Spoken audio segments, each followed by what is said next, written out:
if I have to spend another day on the air talking, an hour or a whole show about, hey, there's this new information. This guy it's out and it looks like he's really super guilty and they're going to get him now.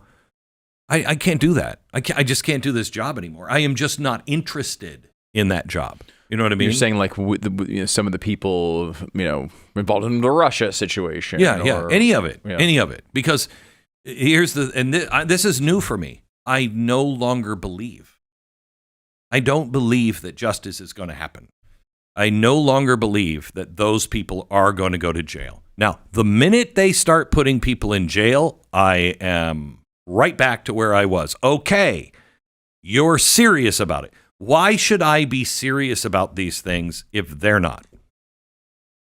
And that's a really bad place to be, because if you're not paying attention to it, if you're just tuning it out, which I'm not, but I am, I look at the stories every day, and I come in at 6 a.m. and I start looking at the stories and I balance and go, okay, what's most important? What gets on the show? What doesn't get on the show? What do I need to understand so it might relate to this story? And I look at most of it now in the last few weeks, and I've been like, it doesn't matter. It matters deeply, but there's nothing I can do about it. No amount of talking about this is going to change anything, because the whole system is only about talk. And talk doesn't matter. It's actions. I mean, look at what Donald Trump has done in so many good ways. He's not talking about it. In fact, there's times that you're like, wait, he just did what? He didn't even talk about it. He just did it. That's what the country needs, is action. We don't need more talk.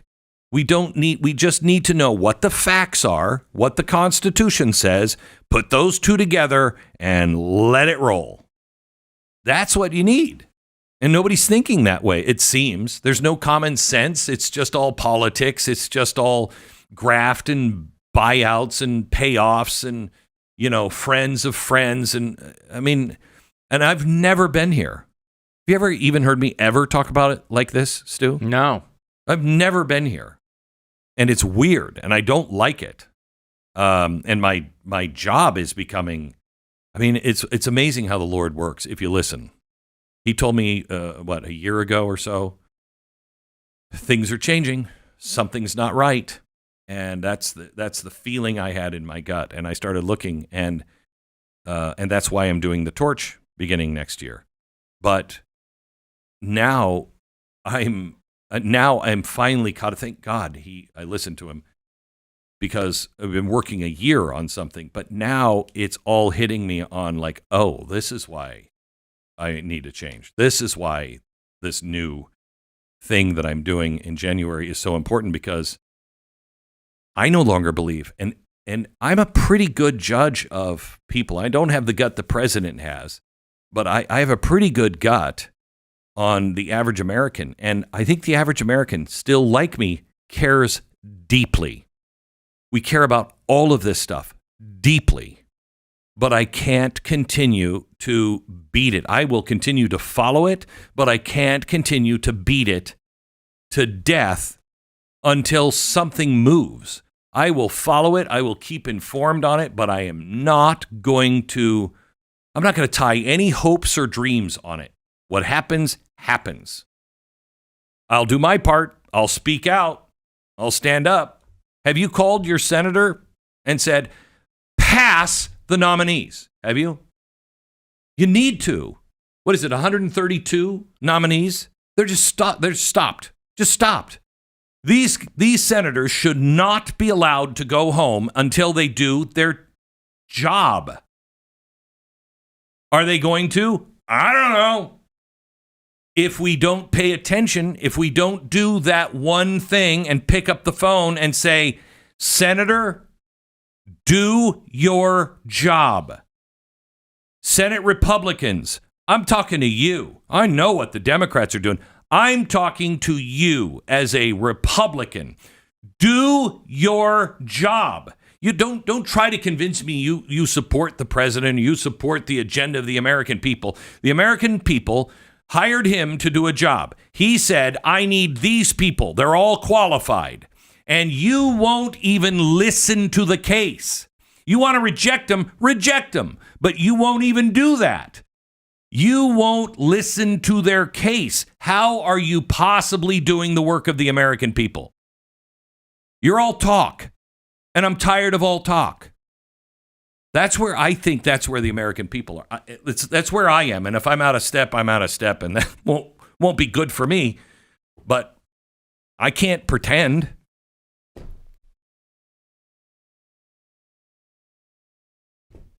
You know, and I'm like that on almost everything. So I look then and go, okay, so what is important?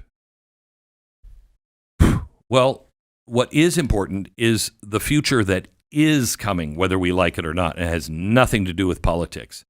And that is what's happening to the youth of America. Because we are now at the point where we are supposed to let go of what we have. It's their turn. It's their turn.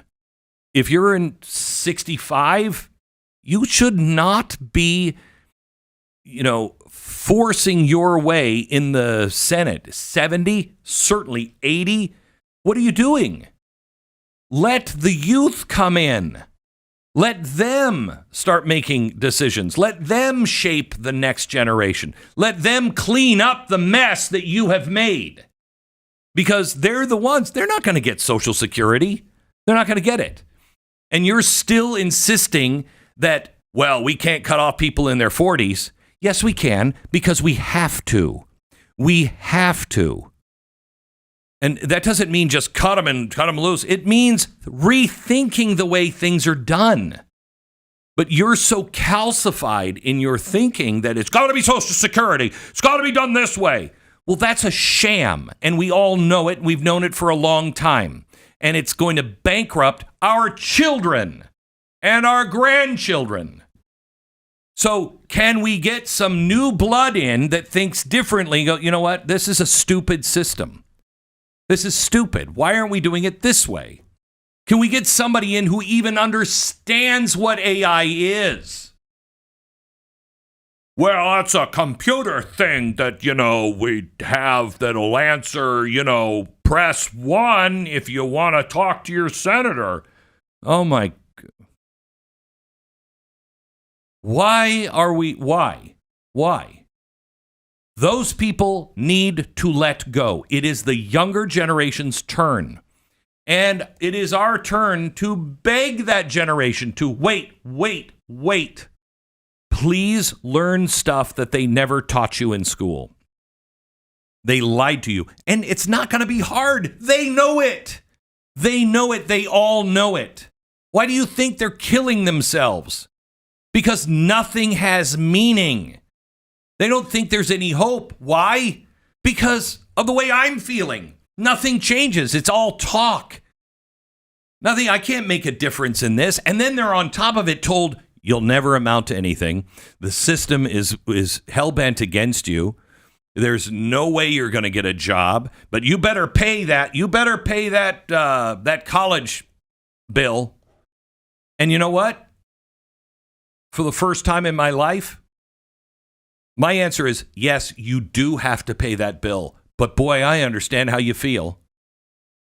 Because the whole system was rigged to strap you with that while the universities got rich, while the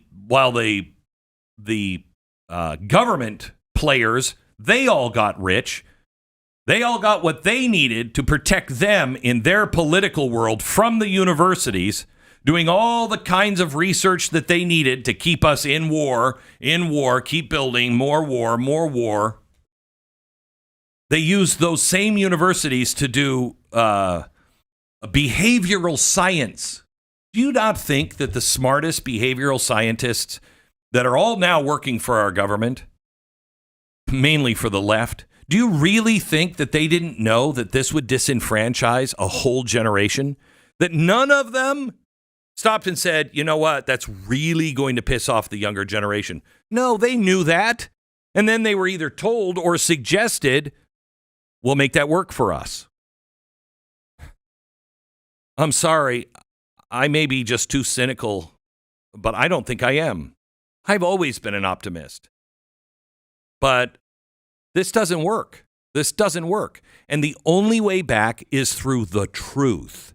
And that means the God and the truths that have been true for 5,000 years about how man works. Not about just how the country works, how man works. Socialism denies humans and humanity. It denies everything that is innate in us.